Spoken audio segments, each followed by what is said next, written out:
today I'm gonna do something I have never done before, so I thought it'd be fun to document the whole process and share it with you guys. Basically, my mom's birthday is coming up in a month or so, and she has this spoon rest in her kitchen that she uses all the time, but she managed to break it multiple times, so it now has cracks all over it. I'm not even sure it's food safe anymore. She doesn't want to throw it away because she loves it way too much. So I thought that as a birthday gift, I could make her a new one from scratch. I have never created a spoon rest before, and I've never worked with air dry clay before, so it's going to be a lot of trial and error, and I think it'll be fun.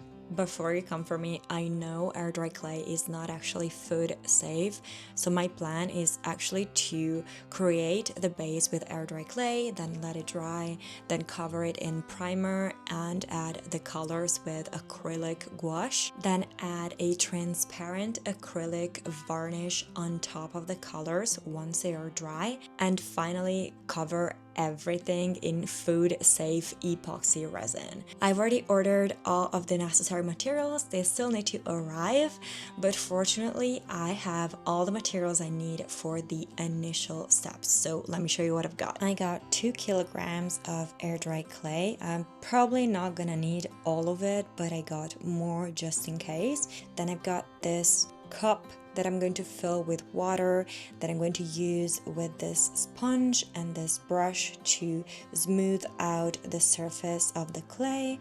I've got 2 big knives and an X-Acto knife to cut the clay, and then I have some more tools made of wood, plastic, silicone and metal to work the clay. I am probably not gonna use all of these tools, but I'm keeping them around at hand's reach just in case I need them. I'm first gonna sketch out an idea for the spoon rest. I have never worked with air dry clay before, so I wanna arrive prepared, and preparing a sketch I think will make it a lot easier. So the first thing I'm gonna do is take out my iPad and design a sketch for it.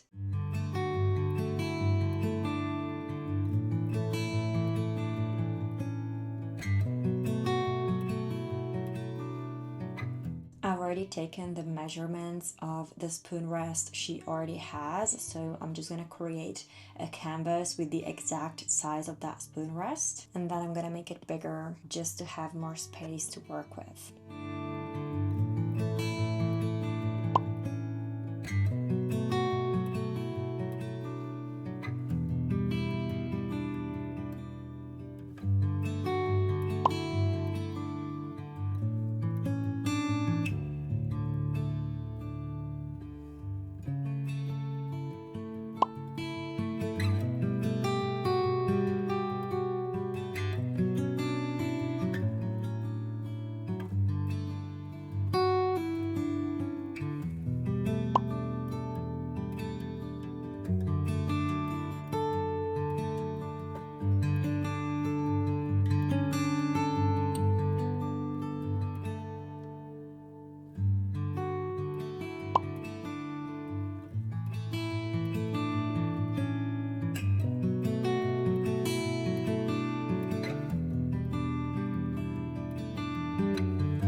I'm done with the sketch and color. I started with this very rough sketch with a very light gray color, then went over it to darken the lines a bit and refine them, and then I finalized the sketch. These are the 2 lemons. I've added some leaves, and I like that some parts actually go outside of the actual shape. And then I've added the colors. I actually created 3 different palettes for it. I really like the other 2 as well. I've got a green one and a yellow one, but I think the blue one is the one that she's gonna like the most. I'm probably gonna ask my dad what he thinks about it first though. While I wait for my dad to come home and help me choose a color palette, I'm using this time to package a new order from my online shop. Nothing makes me happier or more grateful than getting a new order notification from you guys. I love shipping out artworks I've spent so much time on, and I really enjoy putting together cute little packages for my customers. I haven't always been happy with how my packaging looked. I used to feel like my branding didn't fully reflect my art or look as professional as I wanted it to, but recently I finally managed to completely elevate everything thanks to Kittle, who's kindly sponsoring this part of the video. Kittle is a design platform that makes it incredibly quick and fun to create professional quality text designs. It comes with a huge library of built-in fonts you can use in your designs, templates to get inspired by, plus advanced vector tools and text editing, real-time collaboration, and so many other features that make experimenting with designs easy and enjoyable. Now my packages look both cute and professional, from thank you cards to business cards and all the little branding details I've designed using Kittle. So if you're looking for an easy to use but powerful platform to create professional looking designs, definitely check out Kittle through the link in my description. And if you're a new user, you can use the code AGOSTIYT for 25% off your first month or year of any paid plan.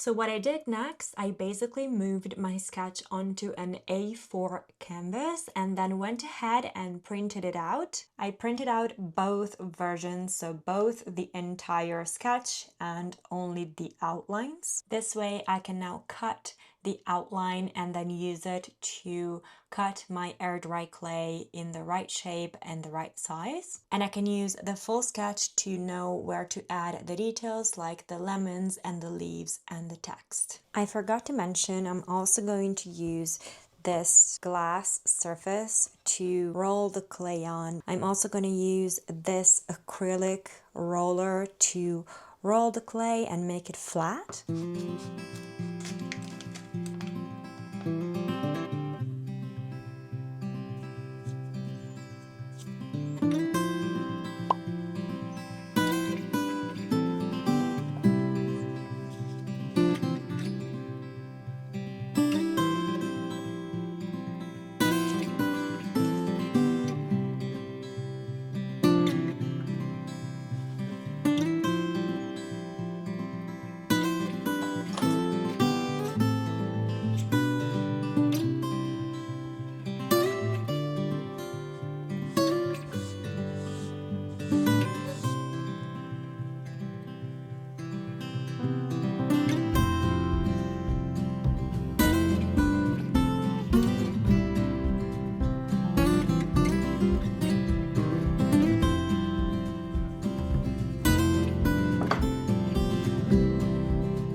The spoon rest is pretty much done for now. I've added all the details on top of the initial shape. We've got the 2 lemons. I've added a leaf there because I made a mess in that point. Then I've added more leaves here, here, here, and here. And here I'm using these tools to keep the edges up so it dries up in the right shape.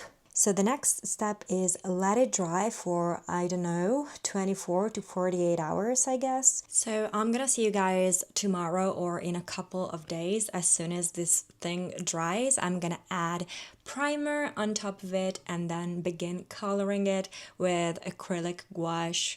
I'm mainly gonna use yellow, green, and blue. These are the 3 main colors of the final palette. I asked my dad to help me pick a palette among the 3 ones that I showed you before, and he also said that the blue one would be the best.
It's a couple of weeks later. I have managed to give the gift to my mom and she absolutely loved it. So I'm gonna do a final reveal with you guys as well.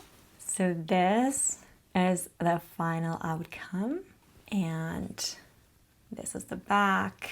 Overall, this came out pretty good, I would say, considering it was my first project of this type. I had never used air dry clay before or any of the stuff I have used to create this. I ended up not filming the glazing process because it was an actual nightmare. What happened is that I covered the whole thing with the glossy varnish to keep all the acrylics in place, and then I covered the varnish with epoxy resin that was food safe because this is a spoon rest, so I needed this to be safe to rest the kitchen spoon on. I first covered the entire front of the whole thing and let it cure for a few days. It cured pretty well, but then I flipped it over and covered the entire back with the same resin. And what happened is that while it was curing, the parts here at the bottom were in contact with the mat underneath and they got glued to it. So when I lifted up, a lot of the varnish and a lot of the acrylic paint came off. So I had to redo it because you could see the white of the clay underneath again.